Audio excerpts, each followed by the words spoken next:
A una joven cuyo cuerpo fue hallado desmembrado en un tacho de basura en Quito.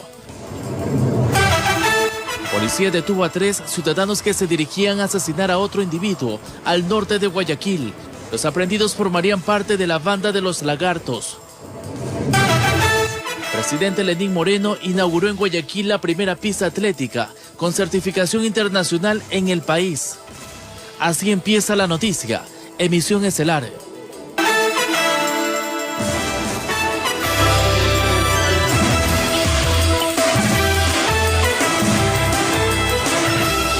Gracias por acompañarnos. Bienvenidos. Charlie, buenas noches. Buenas noches, Adriana, amigos televidentes. Así es, iniciamos inmediatamente con temas relacionados a la pandemia.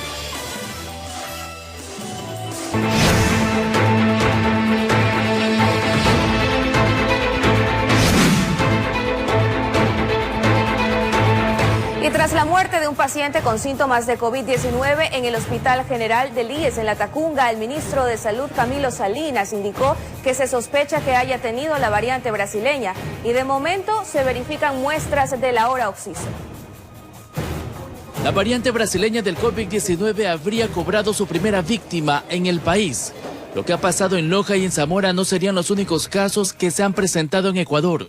El fallecimiento se dio en el Hospital General del IES en La Tacunga, en la provincia de Cotopaxi, donde el 14 de abril, en un memorando dirigido a la directora médica encargada del Hospital General de La Tacunga, notifican de la alerta por sospecha de presencia de la cepa brasileña para infección del SARS-CoV-2 de un paciente de 31 años sin antecedentes de importancia que al momento se encuentra ingresado en el servicio de la unidad de cuidados intensivos de aquella casa de salud con evolución atípica y cuadro incierto. Eso fue firmado por el médico general en funciones hospitalarias de aquel sanatorio.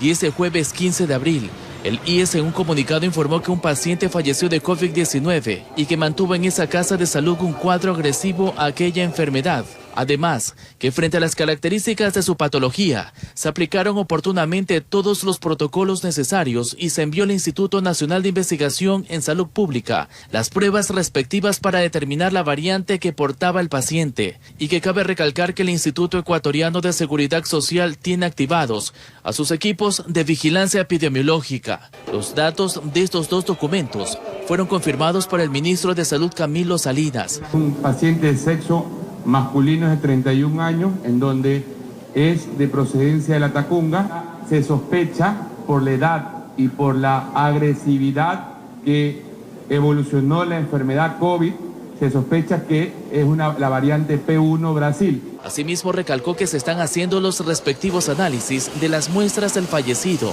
y que en poco tiempo tendrán los resultados. Pedí el día de hoy al coordinador del INSPI que priorice esa muestra para poder tener detalles entre hoy día y mañana. Además, hizo un llamado a la calma a los ecuatorianos. No alarmemos hasta el momento, hasta esperar el resultado del examen durante este día o máximo mañana. Informó Charlie Pisa. Mientras que en Loja ya suman 5 los casos confirmados en la cepa brasileña de COVID-19 y 120 personas ya están en cerco epidemiológico. El sector de la salud advierte que eso podría ser fatal si no existen medidas más severas. Loja es una de las ciudades más afectadas en los últimos días por las muertes y contagios masivos de COVID-19. Hoy, con la actual cepa P1 brasileña, la preocupación es grande en el sector de la salud. De los pacientes que ya determinamos que tienen esta cepa, aún siguen vivos los 5, 2 de ellos se encuentran mejorando considerablemente en la sala de hospitalización y los otros 3 se encuentran aún en la unidad de terapia intensiva. Sí podríamos pensar en que la transmisibilidad tan grande que se ha dado en las últimas semanas en la ciudad pueda obedecer a que este tipo de cepa es mucho más transmisible que la anterior que teníamos acá. Los médicos de Loja piden a las autoridades que tomen las medidas más fuertes. De no ser así, las muertes serán masivas. Se nos acepta el pedido de que se declare en cuarentena o en confinamiento, el término que quiera. Lo importante es de que la población de Loja, por lo menos en la región sur, digo yo, Zamora, que Zamora Chichipe no tiene una cama de cuidados intensivos. O sea, no tiene una cama de cuidados intensivos más de 250.000 habitantes. Por su parte, se han enviado a hacer varias pruebas para comprobar o descartar que sean de la cepa brasileña. Tenemos un número de 120 personas dentro del cerco epidemiológico. Obviamente estamos monitorizando porque hay que ver en qué momento presentan alguna sintomatología o una sintomatología variante para hacer las medidas del caso, que es una toma de prueba de PCR. En Loja informó Marcela Constante Brito. En varios centros de vacunación de la capital de la República, presunta información infundada hizo que decenas de adultos mayores acudan para colocarse el inoculante contra el COVID-19. Ante el hecho, la viceministra de Salud colocará una denuncia en la Fiscalía.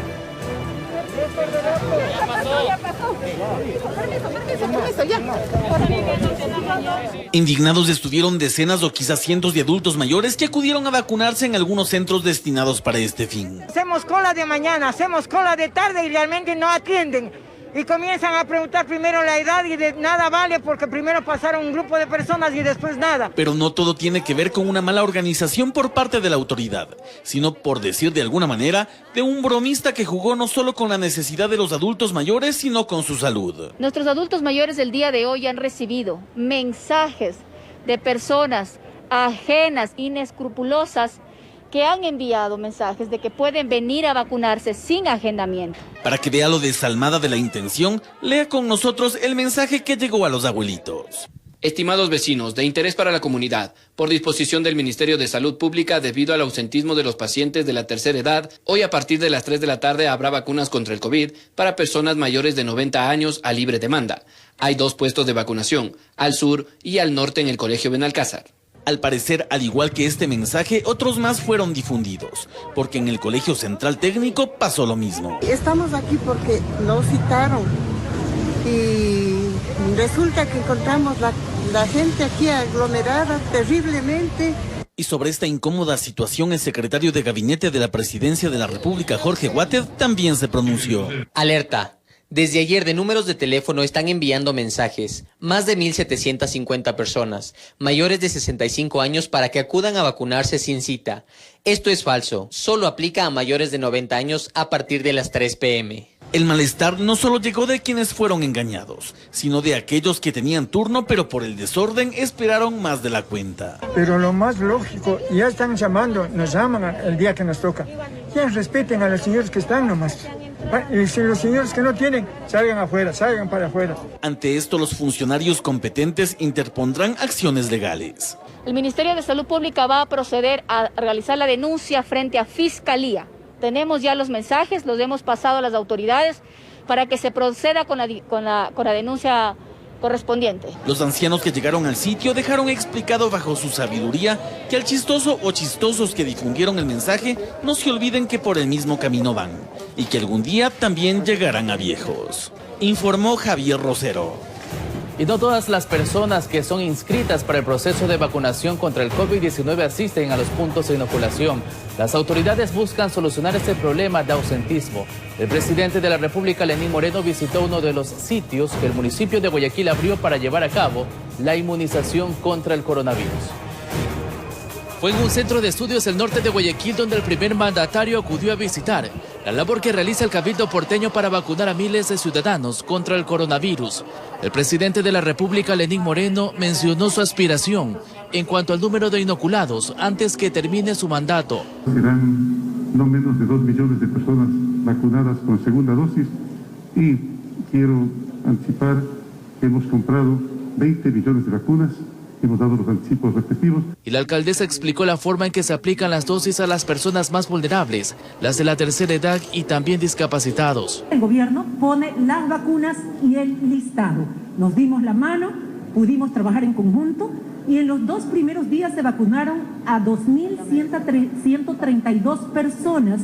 En ese lugar también estuvo el ministro de Salud, el secretario de Gabinete de la Presidencia y entre otros funcionarios, quienes resaltaron el nivel de ausentismo en los puntos de vacunación y lo que se podría generar por aquellos inscritos que no acuden. Los ciudadanos no están asistiendo. ¿Y qué pasa con ese ausentismo? Hacen perder el derecho a inmunizarse la persona que ha sido convocada y pierde derecho otra persona que sí quiere. Del 73% vinieron, 27% no llegaron. Eso solo en 2 días de experiencia en los 3 puntos habilitados, incluyendo el día de hoy. Y se firmó un convenio con la Asociación de Municipalidades del Ecuador para que en diferentes cantones, si tienen la misma logística y organización que Guayaquil, también podrían aplicar de la mano del gobierno el plan de vacunación en fases. Asumiremos esta responsabilidad de poder adecuar espacios seguros, hacer un control de bioseguridad. Informó Charlie Pisa. Ante el descontrolado aumento de casos de coronavirus en el austroecuatoriano, 3 cantones de la zona decidieron volver a semáforo rojo en un intento de frenar la pandemia. Entre las medidas que se aplican está la restricción de actividades comerciales y el cierre de gimnasios. Es debido a la cercanía que tiene el austroecuatoriano con el oriente que se tomaron nuevas medidas. 3 cantones regresaron a semáforo rojo. Estamos hablando de Gualaquiza, en la provincia de Morona, Santiago, además de Zamora y Nangaritza, en Zamora, Chinchipe. Este último cantón registra un paciente quien está contagiado con la variante brasileña.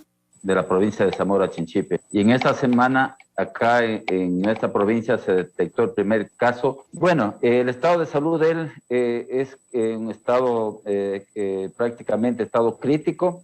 Está en cuidados intensivos en el Hospital Ignacio Monteros de la ciudad de Loja. Pero detrás de ello, el Ministerio de Salud ha hecho un cerco epidemiológico de 90 personas. Entre las medidas que se aplican en este nuevo semáforo rojo constan restricción vehicular desde las 9 de la noche hasta las 5 de la mañana. Además que los negocios deben atender con un aforo del 30% y tienen que cerrar a las 9 de la noche. Esto se adopta por el sistema de salud crítico de la región. El tema es preocupante porque en nuestra provincia de Zamora, Chinchipe, no tenemos hospitales y todas aquellas personas que tienen que ir a una cama UCI tienen que ir a la ciudad de Loja. Y en estos momentos la ciudad de Loja se encuentra totalmente saturado los hospitales. Y si la provincia de Loja se encuentra así, su provincia más cercana a Azuay mantiene el mismo problema. Para hacer una comparación, hasta el pasado fin de semana Azuay registró 19.499 casos y para hoy 19.868. Es decir, hubo un incremento de 369 casos, por lo que el alcalde de Nangaritza asegura que la implementación del semáforo rojo es necesario. Nuestra población al menos ha pasado el 50%, yo creo que en los actuales momentos está contagiada. Solo en Nangaritza el semáforo rojo durará hasta el 28 de abril, mientras que en Gualaquiza hasta el 26. Informó Ismenia Solórzano. Y el Hospital Militar de Quito está lleno de enfermos de COVID-19. Las áreas de cuidados intensivos, hospitalización y emergencia no tienen más espacio. A esto se suma la escasez de medicamentos para anestesiar a los pacientes. Veamos. Aquí hay dolientes esperando por atención médica. Julio trajo a su padre, está con coronavirus y su cuadro tras haber permanecido en casa se agravó. Está con apoyo de oxígeno, está con el 80% de comprometidos los pulmones. En los pasillos hay gente esperando su turno y es que la pandemia lo sorprendió en su pico más alto. Este es el área de emergencia y solamente aquí hay 22 pacientes COVID y espacio ya no hay para más. Las unidades de cuidados intensivos, emergencia y hospitalización están totalmente llenas. No hay cabida para un enfermo. En este momento estamos con 70 pacientes en el hospital. Desde hace un mes más o menos que estamos al borde, que no tenemos dónde recibir pacientes. Estamos tratando en hospitalización de ampliar las habitaciones para poner 2 camas en cada habitación. Y además de que está llena la unidad de cuidados intensivos, por hoy tienen la presencia de una bacteria, explican. Justamente tenemos un brote de una bacteria que da una reinfección en nuestros pacientes, entonces estamos habilitando otra área para desinfectar el área normal donde que están los pacientes de UCI. La situación se ha tornado muy difícil. A eso se suma que están con los medicamentos escasos para poder sedar a los enfermos. Midazolam no tenemos. Tenemos que utilizar otros medicamentos para lograr la sedación del paciente. El hospital ha colapsado y el panorama es muy distinto al año anterior porque no tenían tanto enfermo pidiendo atención. Aproximadamente de 30 a 50 personas llegan a emergencia, a esta área de emergencia con sintomatología. Y cada vez son más jóvenes los que llegan, desde los 36 a los 40 años, todos pidiendo ayuda, rogando por un espacio, cuando aquí ya no hay. Informó Marilyn Jaramillo. Qué duro el panorama. Además, el COE Nacional dispuso al Ministerio de Salud Pública regular el tarifario de las pruebas de hisopado PCR en laboratorios privados, pues en algunos el precio de este test para detectar COVID-19 excede los $100. El tratamiento conjunto entre mi esposa y el mío no baja de $3.000. El caso de Jorge Faitón es muy parecido a lo que han vivido algunas familias ecuatorianas. Un gasto excesivo por el tratamiento de COVID-19, en el que se incluye el alto costo de un hisopado PCR en tiempo real para detectar la enfermedad. Preguntaron en algunos laboratorios privados a ver si encontraban un precio asequible. Los rangos bordean entre 130 y 140. Y si usted se pone a buscar en el mercado, se pudo conseguir un prestador que nos ofreció el servicio por $70. Es que los precios de las pruebas de PCR fluctúan entre 50 hasta más de $100. Ahora el COE Nacional dispuso al Ministerio de Salud regular el tarifario. El tarifario nosotros compramos como Estado o como gobierno. Ese es el tarifario normal, que nosotros compramos servicios para el Estado, pero ellos venden servicios y tienen que estar de acuerdo a la demanda y a la parte comercial que ellos indiquen. Eso es importante que digan, ¿no? El doctor Francisco Plaza del Colegio de Médicos del Guayas señala que aunque tardía la medida, es lo adecuado para tener un mejor manejo de la pandemia. En otros países las pruebas PCR son gratuitas porque el gobierno y los ministerios de salud las adquirieron en cantidad suficiente. Caso contrario, si no hay testeo, no puede haber confinamiento por zonas. Mientras que en el IES no les facilitan a todas las personas obtener el test de forma gratuita. El razonamiento que nos hacen es que si ya nos dio, no necesitamos demostrarle a nadie que ya no somos portadores del virus. Esos insumos, ellos prefieren utilizarlos en personas que eventualmente recién llegan con los síntomas. Los ciudadanos que hacen fila en diversos laboratorios esperan que se cumpla con la disposición. Tome cartas en el asunto y pues sea más asequible a la ciudadanía. Una persona de bajo recurso económico no se podrá hacer un examen de esto. Informó Adriana Peralta.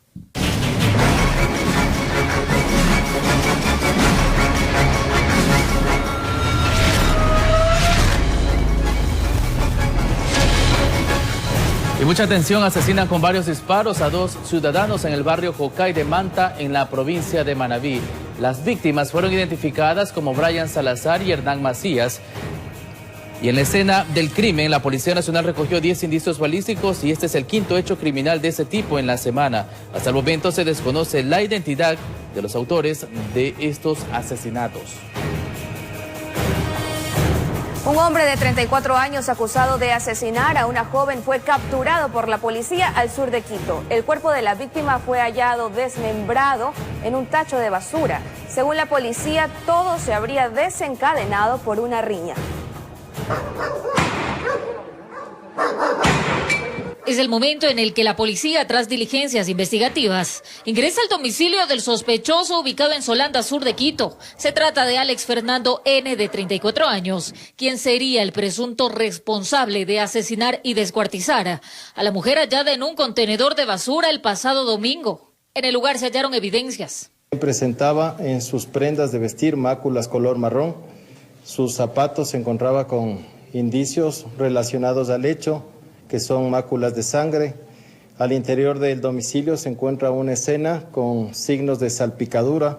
Esto es por el nivel de violencia que se empleó en la víctima. Además, en el inmueble se halló una sábana de similares características con la que se envolvió a la oxisa y el arma con la que aparentemente se la habría despedazado. Se pudo encontrar la presunta arma homicida, que sería una sierra. Según señalan, se trataría de un homicidio, pues el agresor y la víctima no tenían ninguna relación sentimental. Presumen que se trataría todo por drogas. Se conoce que existe una riña entre estas personas a consecuencia de las sustancias sujetas a fiscalización, que entre ellos había existido una mala repartición para el consumo. El macabro hecho habría ocurrido la noche del sábado. Él, al parecer, estaba bajo los efectos de alguna sustancia. En el momento del allanamiento, igual en el momento de haber cometido este hecho, presumimos que se encontraba bajo efectos de alguna sustancia, por lo que se encontró en el interior del inmueble, que es sustancias sujetas a fiscalización, presumiblemente marihuana. Se presume que al menos habrían otras 2 personas involucradas.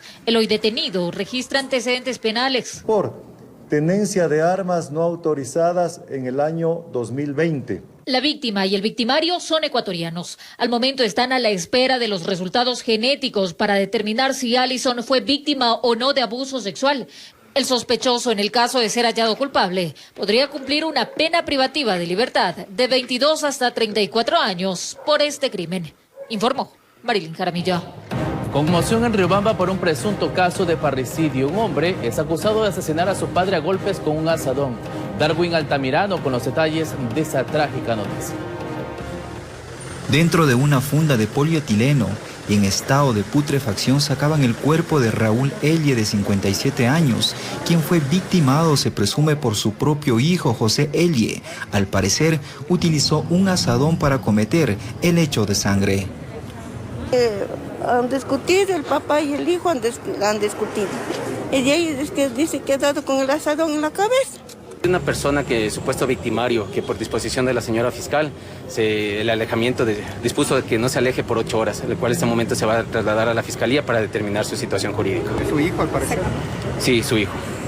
Según el artículo 140 del COIP, cuando se victima a un familiar, se considera asesinato, por lo que la pena sería de al menos 28 años de privación de libertad, aunque aún no están claras las causas que conllevó a cometer el execrable crimen. Sí, él era tranquilo, no sé por qué pasó esto. ¿El propio hijo, de hecho? Sí, el propio hijo, no sé, por qué pasó. Todo este horroroso hecho sucedió en el barrio Colonias del Edén, al norte de Riobamba. El desafortunado estaba desaparecido desde el jueves anterior, es que posterior al asesinato, su hijo lo habría enterrado. Han hecho declaraciones al hijito diciendo que ¿dónde mismo está tu papá? Es que dice ahí en el medio, ahí en el cuarto está enterrado. Personal de criminalística, DINASED y Fiscalía realizaron las investigaciones, aunque el mismo implicado habría declarado dónde estaba su padre. Los uniformados lo llevaron para que dé la ubicación exacta. El día jueves anterior había tenido una discusión con su señor padre, que el nombre es José L., producto del cual se produce su deceso para posteriormente enterrarle en su habitación.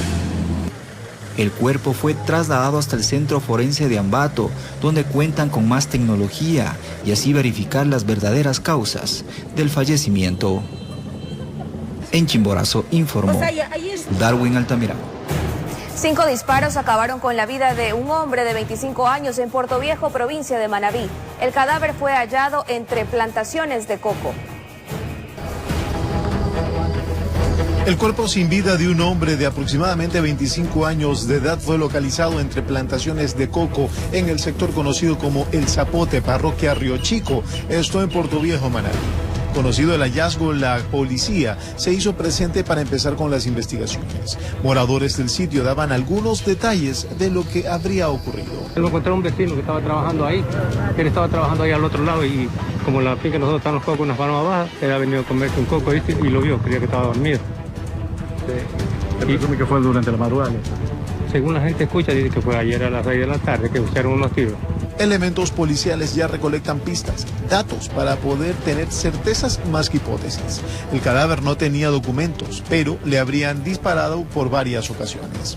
Todavía no tenemos datos de él porque se encontraba con una pantaloneta.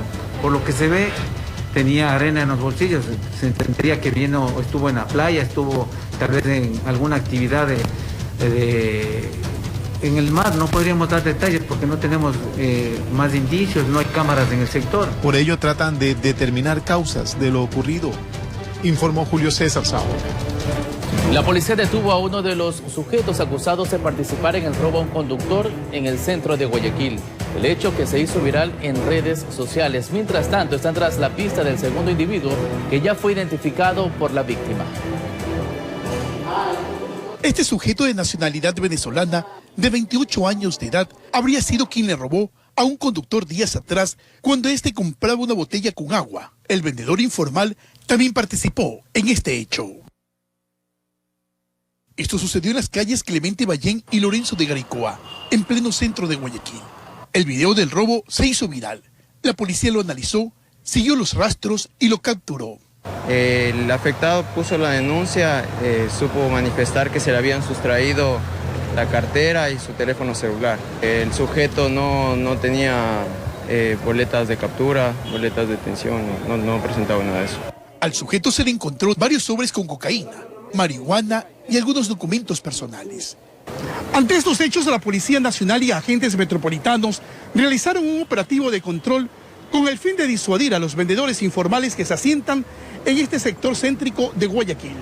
Aquí los uniformados requisaron a todos los conductos y además se solicitó a los comerciantes informales apostados en los alrededores del mercado central que se retiren del lugar. Por culpa de otros pagamos nosotros, porque yo soy vendedor, yo me gano mis $10, tranquilo me voy. ¿Esto les perjudica a ustedes? Pero lo perjudica. Los venezolanos son bravos, maestros, son bravos. Y andan también metiendo la mano a algunos. Tanto las evidencias como el detenido fueron puestas a órdenes de las autoridades competentes, informó Carlos Julio Gurumendi. Una motocicleta fue sustraída en una de las ciudadelas del norte de Guayaquil. Los propietarios del vehículo aseguran que pese a que tenía todas las seguridades, el delincuente logró encenderla. En el video podemos observar cómo este sujeto se sustrae una motocicleta a plena luz del día en la ciudadela Guayacanes, quinta etapa, en el norte de Guayaquil. El sospechoso apresura el paso y el vehículo es sustraído de la vivienda en cuestión de segundos.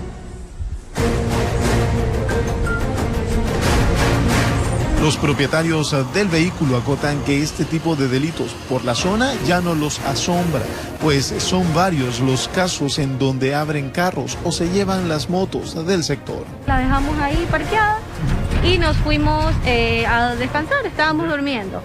Y después que mi esposo se levanta y se asoma y dice, no está la moto. Entonces yo creía que era algún juego de algún amigo.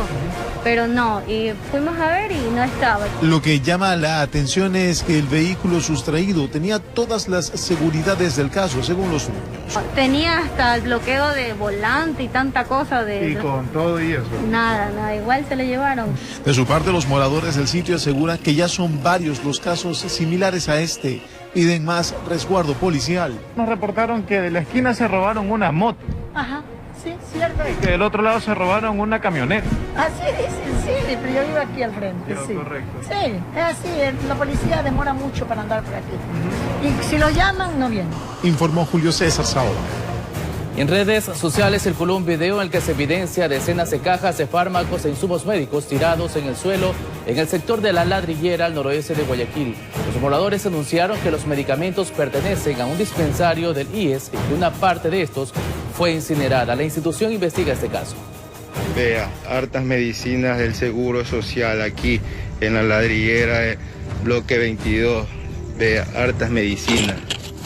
Vea, hartas cajas. El hecho fue reportado a las 10:15 de la noche. La policía fue alertada de que un vehículo tipo furgón color blanco había descargado cartones con medicamentos en el sector conocido como La Carbonera, ubicado en Flor de Bastión, al noroeste de Guayaquil. Indican que el vehículo, especialmente un tipo furgón camión, llegó inmediatamente, realizó una descarga rápida, enseguida le encendieron fuego y se retiraron. Entonces, presumiblemente eso tenía que seguirse consumiendo el resto de cartones. Pero como fueron alertados los moradores a la policía, inmediatamente llegó el personal policial y logró incautar estos cartones. Que han venido a botar insumos médicos caducados. Los moradores se han alarmado porque les habían prendido fuego a los insumos y tenemos presente a los bomberos. En las cajas con los insumos médicos se detalla como destinatario el Centro Clínico Quirúrgico Ambulatorio Hospital del Día Sur Valdivia. Aproximadamente unos 25 cartones que contenían varias medicinas presumiblemente caducadas. En un comunicado, la Dirección Provincial del Guayas del IES informa que investiga los hechos suscitados en el sector de La Ladrillera para establecer responsabilidades por este hecho injustificado de bienes públicos y que rechaza cualquier acto de corrupción que perjudique la salud de los afiliados del Instituto Ecuatoriano de Seguridad Social, que son atendidos en las distintas unidades médicas. También detalla que está prestando las facilidades a las autoridades para esclarecer la manipulación y procedencia de los medicamentos encontrados. Tenemos detalles que son 6 cartones de amoxicilina, 9 cartones de roxicaína, 3 cartones de neurigeme, 3 cartones de betampil, entre otras medicinas. La denuncia ya fue asentada en la Fiscalía para determinar responsabilidades en este caso de insumos médicos quemados y aparente insumos médicos caducados que fueron abandonados en el noroeste de Guayaquil. Nos indican también los moradores que ya son las 3 ocasiones que vienen realizando este tipo de acciones. Y de regreso a nuestro país, la Policía Nacional detuvo a 3 ciudadanos mientras se dirigían a asesinar a otro individuo en la ciudadela Marta de Roldós, al norte de Guayaquil. Los aprendidos formarían parte de la banda de los Lagartos.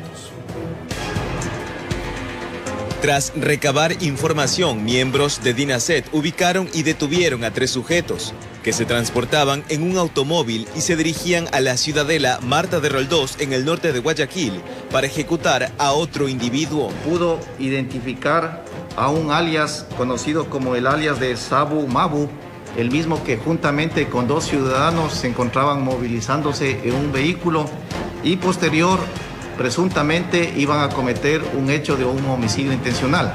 Los detenidos formarían parte de los Lagartos. Uno de ellos tendría una boleta de captura por una tentativa de asesinato. Se les encontró con una arma tipo pistola y paralelamente también con un vehículo, el mismo que había sido reportado como robado en Durán. La utilización de carros robados durante los asesinatos es una modalidad que se extiende entre los sicarios. Están primeramente utilizando vehículos que han sido sustraídos en otras provincias o a su vez vehículos que han sido sustraídos dentro de la ciudad de Guayaquil. Hasta la fecha, en la zona 8 se registran 147 muertes violentas y el lugar con mayor incidencia es el Distrito Sur. Informó Eric Zambrano. Y el ministro de Gobierno estuvo en Guayaquil liderando el Comité de Rehabilitación Social que se concentró en el Centro de Privación de Libertad Zonal 8. Esto con el fin de constatar la realidad de los centros carcelarios del país. A la cita acudió la comandante general de la policía, reunión que también contó con la presencia de autoridades y representantes de las carteras de educación, inclusión económica y social, salud, trabajo, deportes, cultura, así como delegados de derechos humanos y defensoría del pueblo. Bueno, creo que hemos avanzado en mantener el orden dentro de las cárceles con requisas permanentes, con acciones constantes de control dentro de los centros penitenciarios. Había alertas que para las elecciones íbamos a tener algún tipo de incidente, se logró controlar.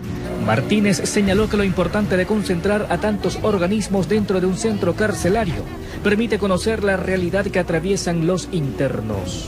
Entonces este trabajo creemos que va a dar un fruto importante y que luego obviamente será el gobierno entrante quienes ya puedan ejecutar el diseño que nosotros estamos dejando. El ministro reconoció que parte de la responsabilidad en los últimos hechos violentos generados dentro de las cárceles del país también recae sobre algunos funcionarios corruptos que lucraron con la necesidad de los privados de libertad. Esto es algo que tenemos que cortar del raíz y creo que el SNAI ha dado pasos importantes poniendo gente de muchos más valores y gente más comprometida con su trabajo. Informó José Morales. Y 2 exagentes metropolitanos de tránsito de Quito fueron sentenciados a 5 años de cárcel. Ellos aceptaron ser parte de una organización delincuencial dedicada a la comercialización de pruebas para COVID-19 y mascarillas. Por el mismo caso también son procesados Abdalá Bucarán y su hijo Jacob. En Quito por segunda vez se difirió la audiencia de evaluación y preparatoria a juicio en el proceso legal por delincuencia organizada en contra de Abdalá Bucarán y su hijo Jacobo Bucarán. Sus defensas técnicas argumentaron que ellos en Guayaquil tenían otra audiencia relacionada al mismo delito. Sin embargo, en el complejo judicial norte de la capital, sí se llevó a cabo el procedimiento abreviado para los ex agentes de la agencia metropolitana, Samuel S. y Cleverá, quienes recibieron 5 años de cárcel y el pago de 15 salarios básicos unificados, es decir, $6.000, de acuerdo a lo dispuesto por la jueza penal de Pichincha, María Elena Lara. Ellos admitieron ser parte de un grupo estructural para planificar actividades delictivas en Quito y Guayaquil entre noviembre del 2019 y agosto del 2020, relacionadas a la venta de pruebas para detección de COVID-19 y mascarillas, esto en plena emergencia sanitaria. Aparentemente se encargaban de la seguridad, en este caso, de los israelíes, informó Héctor Romero. El presidente electo Guillermo Lasso realizó varias actividades en Guayaquil, donde indicó que establecerá acercamientos con representantes de Izquierda Democrática y Pachacutic. Lasso además se refirió sobre los temas de la consulta popular planteada por Jaime Nebot y que fue negada por la Corte Constitucional. Su agenda de ese jueves fue visitar un medio de comunicación escrito de Guayaquil, pero en el exterior el presidente electo Guillermo Lasso se refirió a los temas que hace varios meses el líder del Partido Social Cristiano, Jaime Nebot, anunció para una consulta popular, pero que esta fue negada por la Corte Constitucional y se le consultó si él le daría luz verde a aquel asunto. Existe la posibilidad, pero muchos de esos temas los he acogido yo como tesis de gobierno, por lo tanto no requerirán consulta popular. Pero bueno, es un tema que estamos estudiando, no puedo darle información definitiva, pero estamos estudiando el tema. Y se refirió a futuros acercamientos con otras agrupaciones políticas. Espero hoy día conversar con algunos líderes de la Izquierda Democrática y también de Pachacutic. Yo ratifico tener mi mano extendida, mis brazos abiertos, mi teléfono abierto para conversar con todos los sectores políticos de Ecuador. Y si Yacu Pérez quiere conversar conmigo, yo estoy encantado de hablar con él. Ningún problema. Pero si el llamado a conversar viene del lado del exmandatario Rafael Correa. Siempre y cuando se respeten objetivos fundamentales como lucha contra el hambre, lucha contra la pobreza, el desempleo, una política internacional de brazos abiertos con todo el mundo también. Si en esa línea nos quieren apoyar, pues bienvenido el apoyo, ¿no? Y fue enfático a que no cederá en indultos.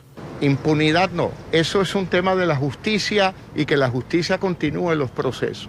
Horas después se reunió con su binomio y vicepresidente electo Alfredo Borrero para definir detalles del plan de vacunación de la próxima administración, y este es vacunar a 9 millones de personas en los primeros 100 meses del gobierno, informó Charlie Pisa. Y en otros temas, en el año 2023 Ecuador cumplirá 150 años de haberse consagrado oficialmente como nación al Sagrado Corazón de Jesús. Por tal motivo, la Iglesia Católica busca preparar a sus feligreses para que ese evento represente en todos un nuevo compromiso de fe. Desde el 25 de marzo de 1873, bajo el gobierno de Gabriel García Moreno, Ecuador se convirtió en el primer país del mundo en consagrarse de manera oficial al Sagrado Corazón de Jesús. Es la devoción al amor misericordioso de Dios, es una invitación a experimentar un amor que perdona, un amor que acoge, un amor que te levanta y un amor que te da una nueva oportunidad. La Iglesia Católica Ecuatoriana busca preparar el camino rumbo a celebrar esos 150 años. Pretenden que los feligreses sientan que no se trata de un evento más, por el contrario, que ese día marque en todos el inicio de un compromiso renovado con Dios. La Iglesia está organizando a nivel de las parroquias unos cursos para los fieles, digamos, que se llaman de preparación para consagrar las familias al corazón de Jesús. En todo caso, siempre consideran que la fe en Dios es el motor que mueve todo. Por ello, no se desaniman en su búsqueda por lograr que las almas regresen al camino de salvación. El sentido real y completo es cuerpo y alma, ser un excelente profesional, estudiar, deportista, pero también tienes un alma que reclama atención. Informó José Morales.